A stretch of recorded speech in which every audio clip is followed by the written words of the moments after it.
ce que fait un géomorphologue, c'est quelqu'un qui va essayer d'interpréter, de reconstituer la mise en place du relief qu'il observe. Pour cela, il a différents moyens. Il peut y avoir des moyens assez sophistiqués, mis en œuvre de différentes méthodes. Mais le moyen le plus simple, le moins onéreux, ce sera le regard. L'observation, en essayant vraiment d'imaginer d'un point de vue logique, qu'est-ce qui a pu se passer. Un petit peu à la manière d'un détective. Il observe tel ou tel caillou, telle ou telle forme, tel ou tel creux. Puis il se dit, ah là, c'est possible que ce soit plutôt un cours d'eau qui ait fait le travail, plutôt un glacier ou autre chose.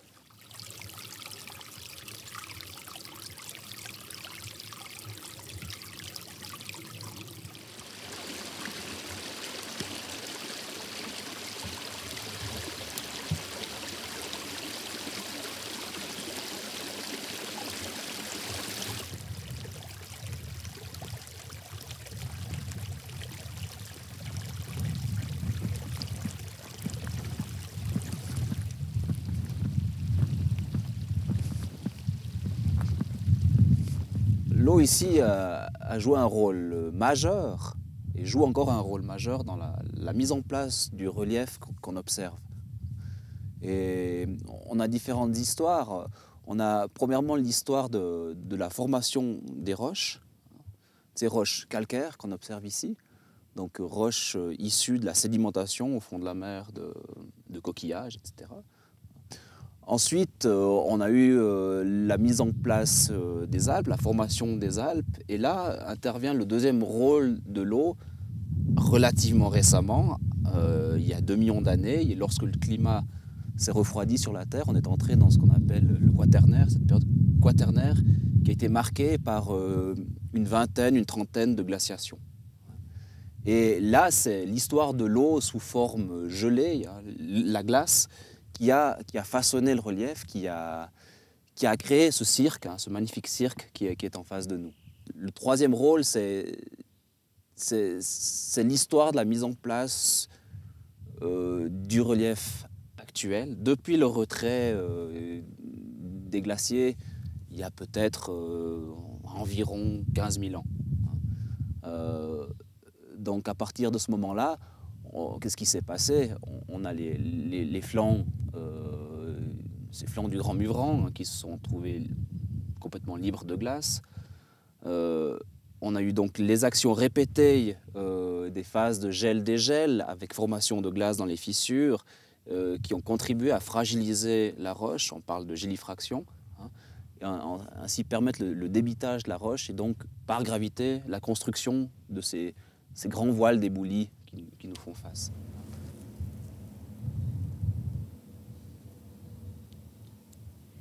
Quasiment, il se finit en pointe. Là. Ouais. Tu vois le blanche, le calcite qui suit. Puis après ça repart dessous comme ça. C'est tous ces plis secondaires, c'est comme ce qu'il y a dans le morcle. Ouais. Tu vois t'as le grand pli, t'as un peu moins. Mais en fait ça fait comme ça.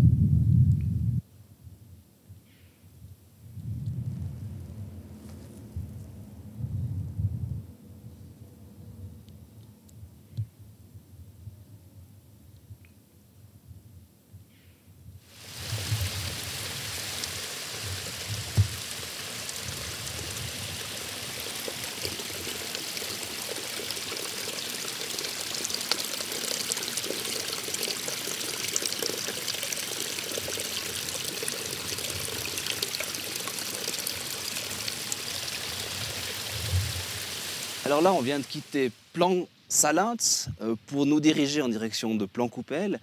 Alors, on était sur un replat au niveau de Plan Salinthes, et puis on a passé une barrière, une sorte de barrière, qu'on appelle verrou glaciaire. Alors un verrou, c'est une zone perpendiculaire à la vallée qui correspond à une zone où le glacier a rencontré un petit peu plus de résistance lors de son travail érosif. Alors ici, on a une vue sur l'ombilic de Plan Coupelle.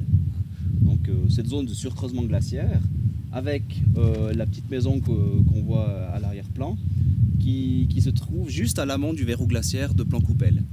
Et là, derrière, à nouveau, on aura ce plongement en direction de Sailles. On a parlé un peu de tout, parce que là, c'est sûr qu'il y a encore des choses à raconter sur ce versant.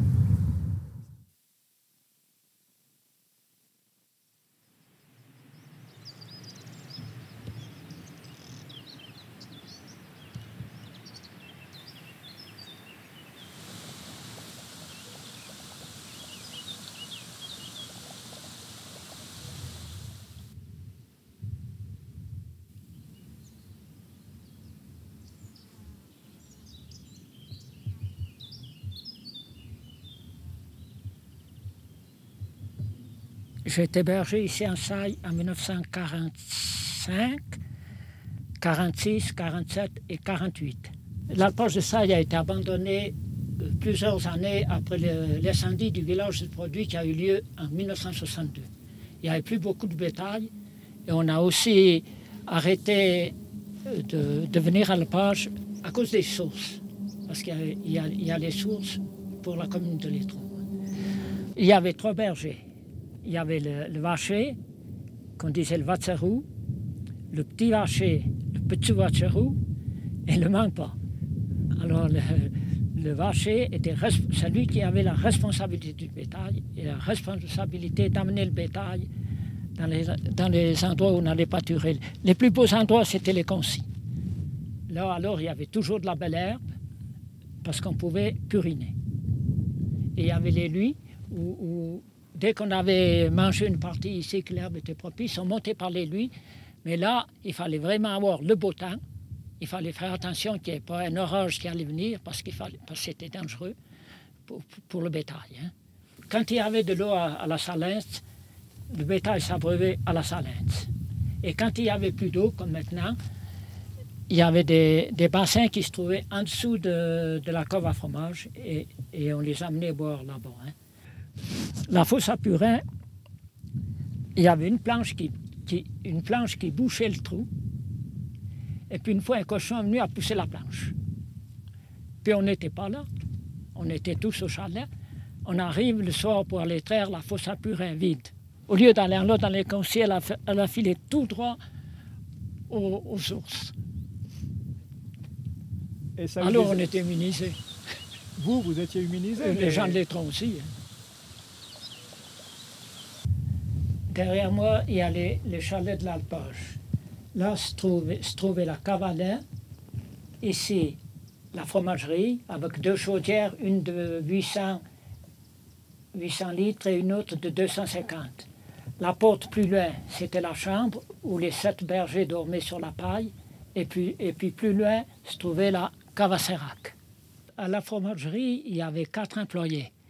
Il y avait le fromager, c'est lui qui avait la responsabilité et c'est lui qui fabriquait le fromage, qui pesait le fromage et qui notait dans un livre. Et c'est lui qui devait aussi faire les comptes du lait. Et il y avait le portier, c'est celui qui avait le plus de travail. Lui devait laver les ustensiles, battre la baratte pour faire le beurre, faire le sérac et s'occuper du sérac. Le porteur de bois, lui, s'occupait d'amener le bois pour faire le fromage et le sérac. Et puis, quelquefois, le porteur de bois aidait à battre la baratte. Parce que pour faire le beurre, il fallait tourner la baratte pendant 1 heure. Et puis le marqueur lavait la vaisselle et puis il s'occupait des fromages. Voilà. Alors ici se trouve la chambre où on dormait à 7 sur la paille avec une couverture. Et le matin, on avait vraiment la bouche qui était pâteuse. Je ne vous ai pas parlé qu'on n'avait pas de toilette. Il n'y avait pas de douche, on n'en parle pas. Hein, il n'y avait rien. Et puis, alors, les odeurs, il ne fallait pas trop être... je ne sais pas comment dire. Regardant. Regardant. Alors ici, il y avait une porte, et c'était la porte de la cave à Sarac. Hein. Alors c'était le portier qui s'occupait du Sarac. C'était vraiment un travail très difficile. Parce que c'était l'été, avec les chaleurs, il y avait beaucoup de mouches. Et il y avait des vers qui se mettaient dans le Sarac. Hein.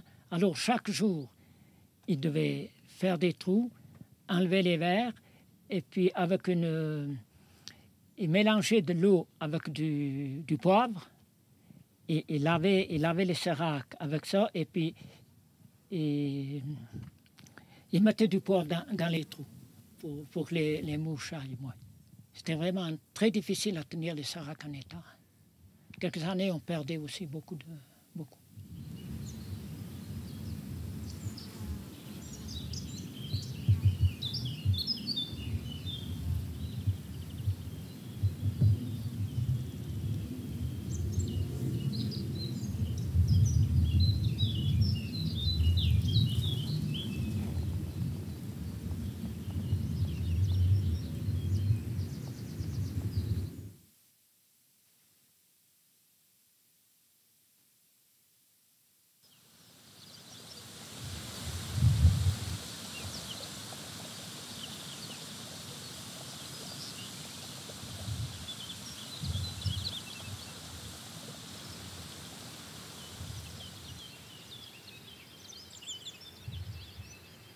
Saille, la Salinte, est-ce que ça a la même origine? Oui et non. Certains livres diront que Saille, c'est un promontoire, une saillie, comme Saillon. On pourrait être ici au sommet du promontoire de Saille. Saille, c'est toute cette région-là. D'autres disent que Saille, ça pourrait être dérivé de la Salinte. C'est pour ça que je mets les deux choses ensemble. Certains livres diront que la Salinte, ça vient de sal, S-A-L, c'est l'eau qui tombe en cascade. Et ça correspond totalement à la définition de la Salinte d'ici, puisqu'elle tombe à Plancoupel, elle tombe ici, puis elle tombe encore sur... il y a 3 paliers comme ça. Ça correspond exactement à la définition de Salinte. On a le même nom comme Salanche. En France, ça vient de la même définition. Les Saillonnais diront que la Salinte vient de Saillon. Je ne sais pas si c'est vrai. Ils disent l'eau descend à Saillon, donc la Salinte, ça a donné le nom à Saillon. Moi, je ne crois pas. Je crois qu'il faut dissocier les deux choses. La Salinte, c'est l'eau qui descend en cascade avec le suffixe sal, S-A-L. Je crois que c'est du gaulois, sauf erreur. Et puis le Saille, c'est le promontoire. Alors Théo, les luys?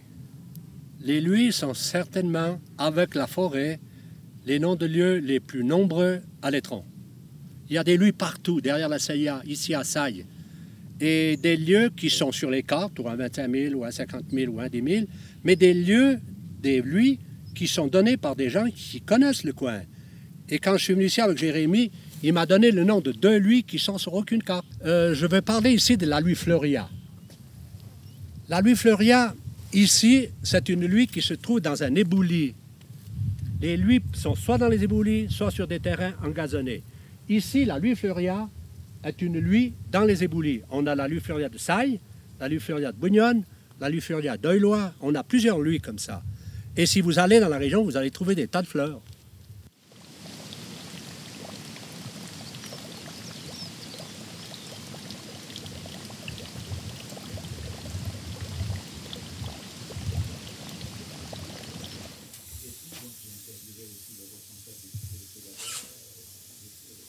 Tu m'as souvent dit la toponymie n'est pas une science exacte. Qu'est-ce que tu entends par là? Souvent, les noms de lieux sont des noms donnés par des gens de l'endroit. Si ce n'est pas les gens de l'endroit, si ce n'est pas Jérémy qui donne 25 lieux de Saille, moi je dois aller les chercher ailleurs. Alors je vais chercher où? Je vais chercher dans des bouquins de toponymie, les bouquins de sous-terre, par exemple, qui a un site internet extraordinaire qui donne tous les noms. J'ai choisi, moi, pour le travail que j'ai fait, 3 bouquins. Un bouquin de Gay qui parle des noms de lieux du Valais, un bouquin de Bossart qui parle des noms de lieux de Suisse romande, et puis un autre de Dosa qui a plus un dictionnaire que... Puis à partir de là, la définition que je donne, c'est une définition que j'ai trouvée dans un bouquin, mais je ne suis pas sûr que ce soit la bonne définition.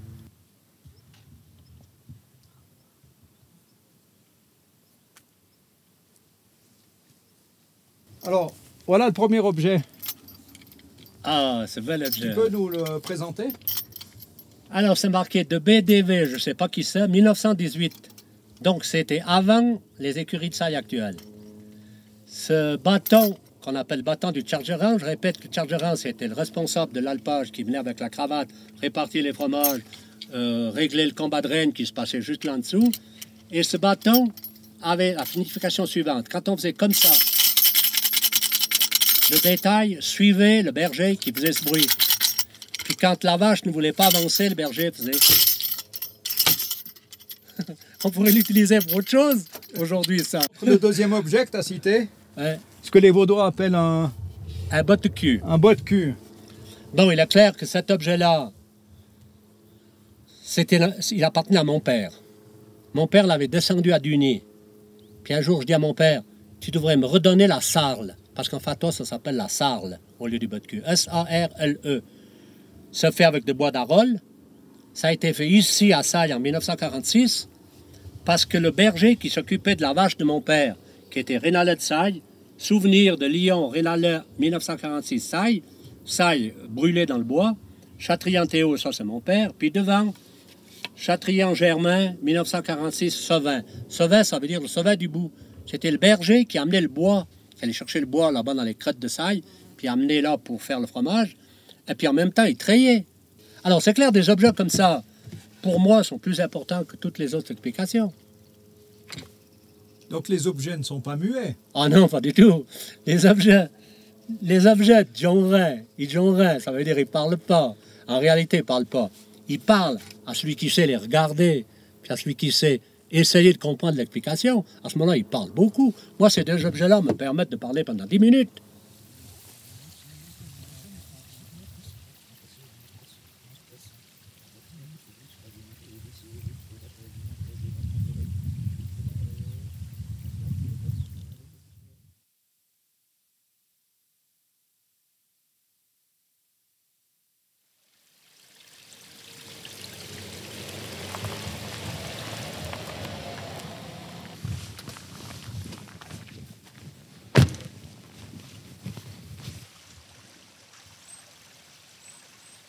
Bertrand, derrière toi, le lit de la Salinthe, on est à mi-septembre et on voit qu'il y a très peu d'eau.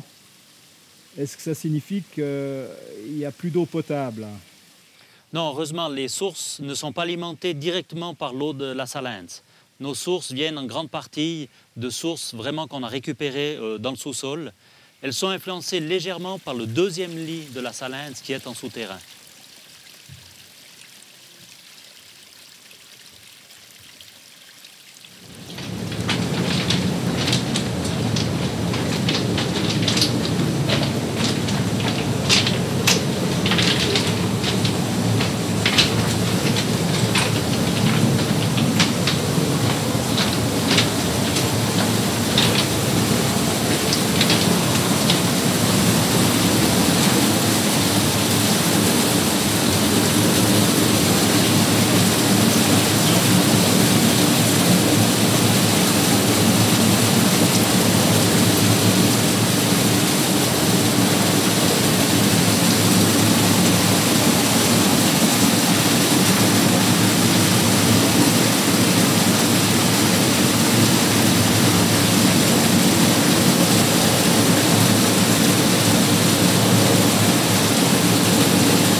Alors ici, nous avons le schéma du réseau d'eau potable de la commune de Lettron avec les zones de captage en haut, ensuite l'alimentation pour Aubrona, Duny, Les Places, Montagnon, Produit et Lettron. Avec on voit le principe, chaque fois 2 alimentations pour éviter tout problème. Et la conduite qui descend sur Lettron que nous allons changer l'année prochaine pour faire du turbinage.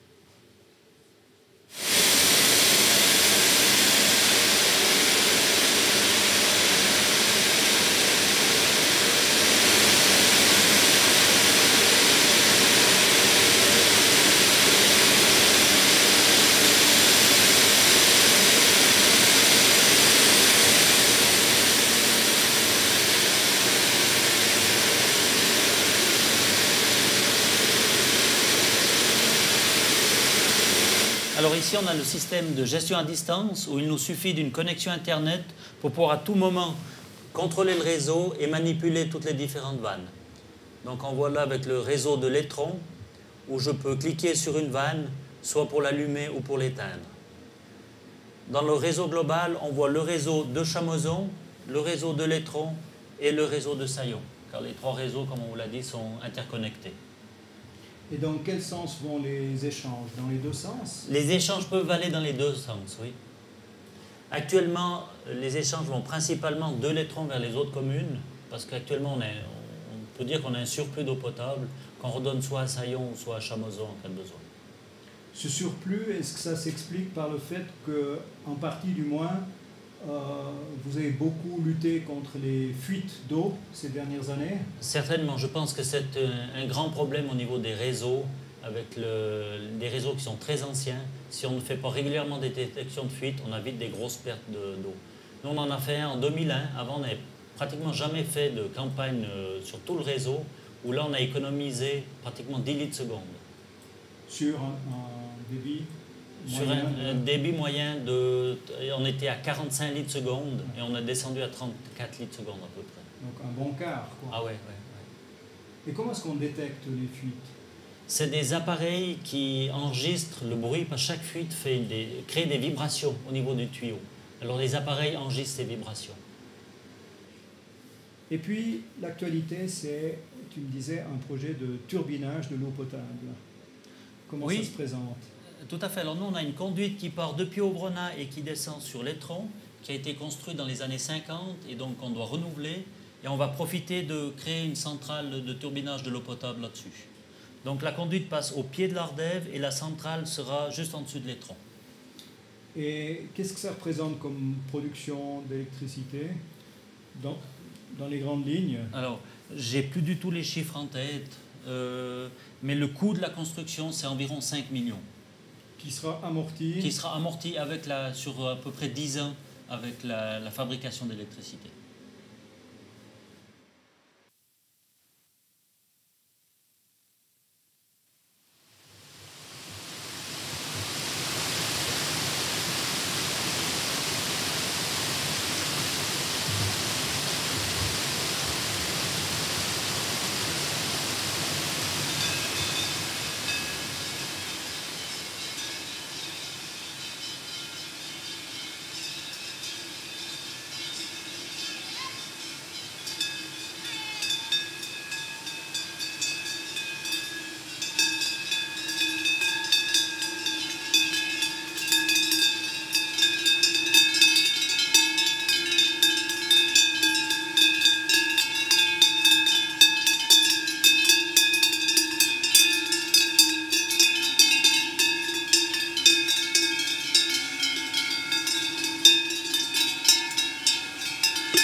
Alors, Paul, en 1997, tu tournes ici même, tout le long de la Salinthe, un film.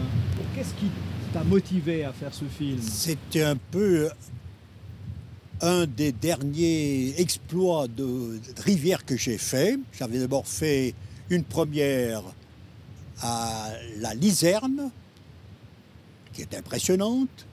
Ensuite, j'ai eu l'idée d'aller voir la Morge, qui est aussi tout proche de Comté, où je connais bien.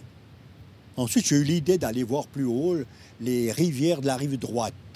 J'ai commencé par celle du Haut, la Massa, la Dalla. Et ensuite, pour finir, j'ai fait celle-ci.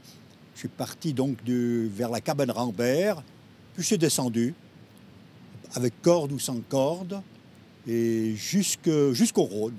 La Salinthe, de sa source, qui est au pied du Grand Buvran, en passant par l'alpage de Coupelle, de Sailles, par la station d'Ovrona, par les gorges de Saillon, et finalement arriver au Rhône.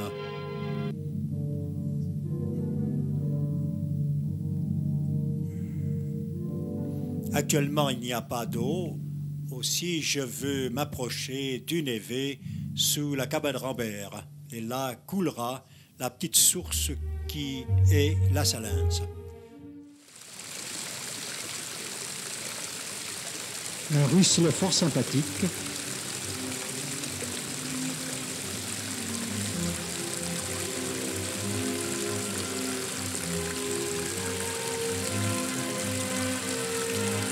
Première cascade, en dessous du pont.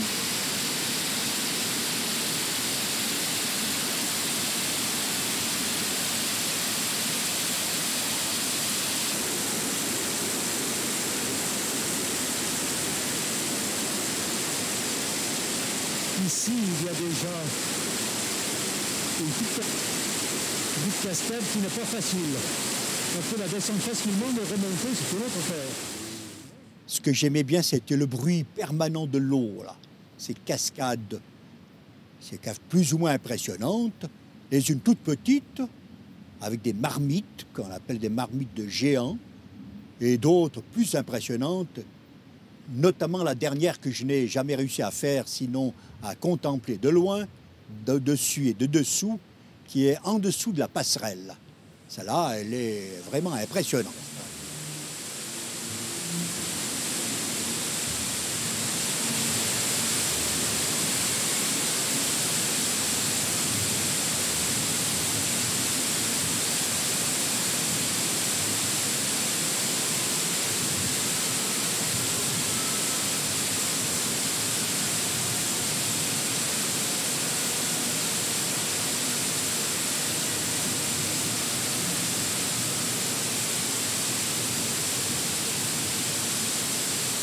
La scie et la roche.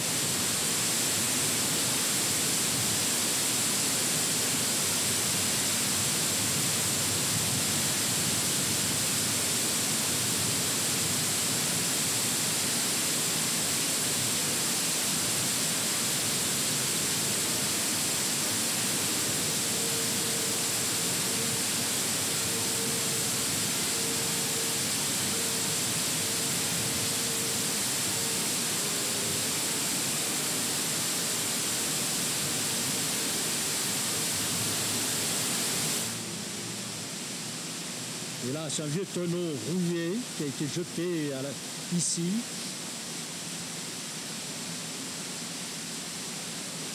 Des ressorts de matelas, parce que c'était le lit de Farinet.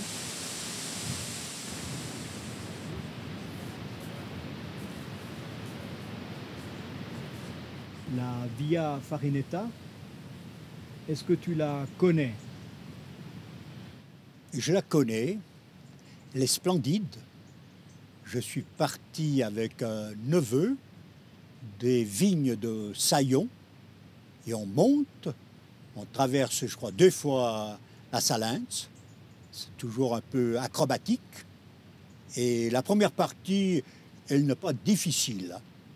La deuxième partie, à partir d'un bis, là, ça se corse davantage. je sais qu'il y a un passage plutôt difficile, hein, un peu en surplomb, et on arrive un peu plus haut que la colombe de Hanserni. C'est une expérience magnifique. J'en ai fait plusieurs de ces via ferrata, mais celle-ci, je la trouve très bien, étant donné qu'elle est située pratiquement en plaine. Ah oui, alors tu t'es toujours assuré par un mousqueton. D'accord. Et puis, tout le long, oui, tout le long. Tu as deux mousquetons, tu décroches un, tu mets l'autre, alors tu ne prends pas de risque.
Nous sommes ici, dans cet endroit mythique qui s'appelle la grotte des Géants de Saillon. En ce lieu, en 1873, est arrivé Gustave Courbet, grand peintre français, qui a été soupçonné d'avoir été l'instigateur du renversement de la colonne Vendôme à Paris et qui a dû prendre la fuite. Il est venu s'installer dans la région de Martigny-Saillon, où il avait des amis de la même politique que lui. Et à plusieurs reprises, il s'est installé à l'auberge construite dans le moulin de Saillon. Et en 1873, il a peint ce tableau idyllique de la tête du géant de Saillon. Ce tableau se trouve aujourd'hui au musée d'Amiens en France, mais personne ne l'avait répertorié comme ayant une attache avec Saillon.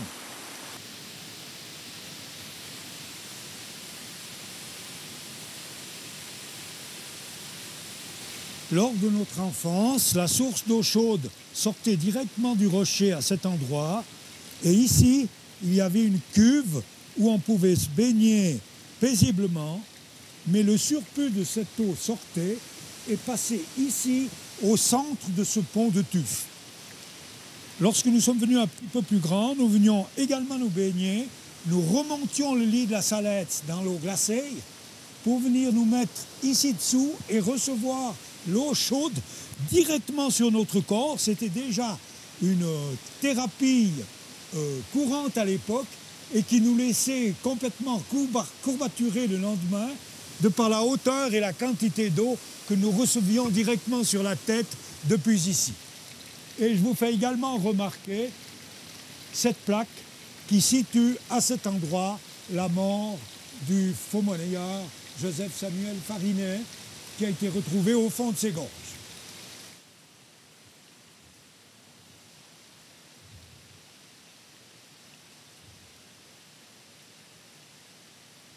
Ce cirque de vigne que nous avons sous les yeux est appelé, sur le territoire de la commune de Saillon, les Bains, et sur le territoire amont de la commune de Létron, Chaudane, ce qui est des significations assez semblables, voire similaires.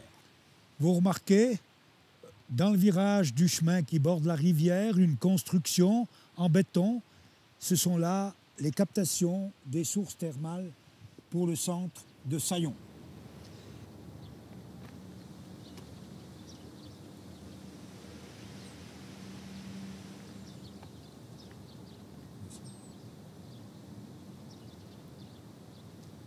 Dans les temps médiévaux, les villages de la montagne de Létron étaient ravitaillés par le bis de Dugny qui amenait l'eau potable pour les villages, mais aussi pour l'irrigation des champs et des premières vignes. Saillon avait aussi son propre bis qui sortait vers les moulins de Saillon pour aller horizontalement rejoindre la place des Bourneaux à Saillon, à proximité de la porte de Létron. Et en 1844, l'eau commençait à manquer à Saillon. Et la commune a décidé, sous la pression de Maurice Barman, homme politique fort reconnu à l'époque, d'aller chercher l'eau plus haut dans les gorges de la Salette, c'est-à-dire juste dessous la passerelle de Farinet actuelle. L'eau sort de l'écluse.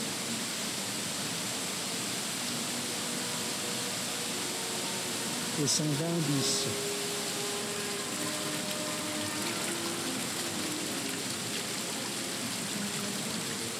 On a dû tailler un tunnel dans la roche pour faire passer l'eau. Ici, c'est le royaume des orties et des serpents. Au fond, l'eau qui entre dans le tunnel. Et ce bis va longer l'oreille de la forêt et il amènera l'eau potable au village et irriguera aussi les champs et les premières vignes de Saillon.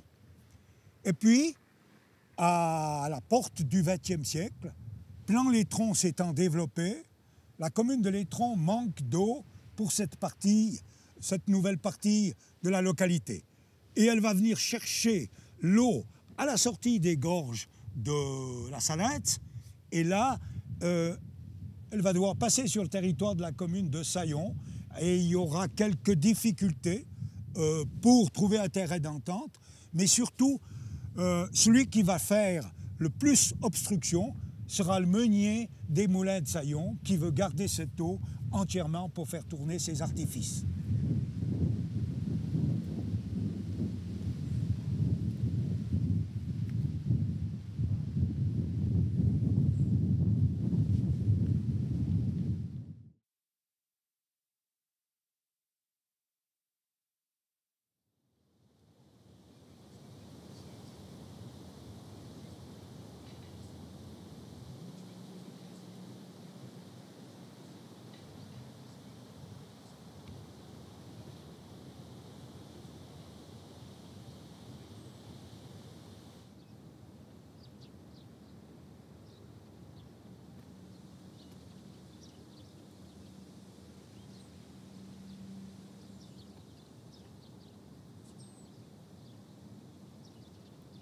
Alors la faune de la Salinthe, dans ce secteur de plaine où la Salinthe est très sérieusement corrigée, où comme je l'ai dit tout à l'heure, il n'y a pas de milieu riverain, elle va se limiter à ce qui se trouvera dans l'eau.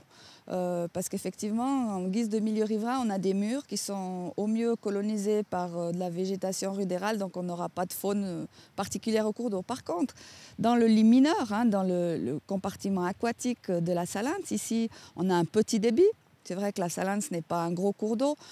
Son régime hydrologique est faible par rapport à ses voisins de rive gauche, qui sont beaucoup plus imposants du fait de leur bassin versant beaucoup plus étendu. Le débit est faible, mais il pourra quand même permettre à certaines larves d'insectes, des crustacés, peut-être quelques gamarres, crevettes d'eau douce, de se développer. Et cette faune aquatique va servir de nourriture à quelques oiseaux.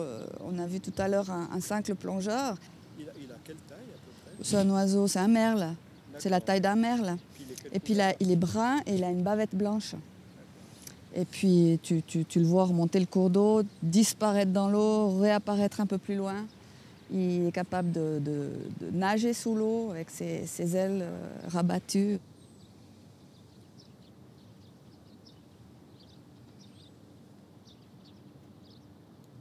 Alors les poissons de la Salinthe, ça va être limité à ce qu'on veut bien y mettre. Parce que du point de vue de reproduction de la truite, qui est le poisson, l'espèce emblématique, on dira, de nos cours d'eau de montagne, elle ne trouve pas dans la Prince matière à se reproduire, parce qu'il lui faut des frayères qui se composent de dépôts de gravier qui sont absents compte tenu de la morphologie dénaturée du fleuve, du cours d'eau. Donc il se pourrait que le poisson du Rhône remonte dans les affluents, comme le Rhône est un cours d'eau qui ne permet pas à la truite, dans son état actuel, de se reproduire, compte tenu des vitesses élevées et de la turbidité en toute saison. C'est sur les affluents qu'il faut compter. Or ici, on s'aperçoit qu'il y a un seuil à l'embouchure de la Salinthe qui est infranchissable pour la truite, qui est une espèce qui est une bonne nageuse, donc qui serait capable de franchir des obstacles de plus de 70 cm. Mais là, on a plus d'1 mètre, donc la truite ne peut pas remonter dans ce cours d'eau et de toute façon, elle n'y trouverait pas de quoi se reproduire. Alors donc il faudra choisir, il faudra mettre des priorités parmi les cours d'eau canalisés de la plaine du Rhône. Et en rive droite, on a beaucoup de cours d'eau qui sont dans la situation de la Salinthe. Il y a la Lizerne, il y a la Lauzance, il y a la Morge, il y a la Sionne. La Salinthe n'est donc pas seule dans cet état. Et comment est-ce qu'on va faire pour choisir les secteurs de cours d'eau qu'on va revitaliser? Alors je pense qu'on va donner la priorité aux secteurs de plaine, parce que c'est les secteurs qui sont le plus prometteur du point de vue de la biodiversité, parce que c'est justement des endroits où la pente des cours d'eau n'est pas importante, donc la dynamique pourra s'exprimer sur les berges du cours d'eau qu'on aura bien voulu définir. Parce qu'en montagne, la Salinthe, torrent, dans le secteur de gorge, il n'y aura pas de déficit morphologique, c'est naturellement comme ça. En altitude, ça sera un gros torrent, on ne va pas aller investir dans des gros torrents, alors que les valeurs, le potentiel biologique se trouve en plaine. Alors donc, il faudra choisir entre les secteurs de plaine de ces affluents que je viens de lister tout à l'heure. Donc, il faudra étudier le cas de ces cours d'eau un à un. Et pour la Salinthe, on va voir si, compte tenu des captages existants, des captages projetés de son débit, est-ce que dans son secteur de plaine, il aura suffisamment d'eau? Est-ce que ce cours d'eau aura suffisamment d'eau pour profiter d'un espace plus grand qu'on lui donnerait? Voilà, donc c'est prendre en compte aussi les extractions de matériaux éventuels dans ce cours d'eau. Bon, à l'occurrence, je ne crois pas qu'il y en ait beaucoup, mais c'est ces critères-là qui feront qu'on va choisir la Salinthe plutôt que la Lauzance ou bien la Lizerne plutôt que la Salinthe. On n'en sait encore rien, on est au début de la planification. Tu as parlé de captage. S'il y a un captage qui se fait en altitude, un nouveau captage à des buts hydroélectriques, mais que cette eau, après avoir été turbinée et redonnée à la Salinthe de plaine, est-ce que ça a des conséquences? Ça serait bénéfique. Écologiques. Ça serait bénéfique. Je dirais que C'est-à-dire que si l'eau est restituée au cours d'eau, on peut justement espérer que ce cours d'eau ait la dynamique attendue, la dynamique visée. Par contre, si l'eau est restituée directement au Rhône, ce linéaire de cours d'eau sera court-circuité et puis on n'aura pas intérêt à la revitaliser.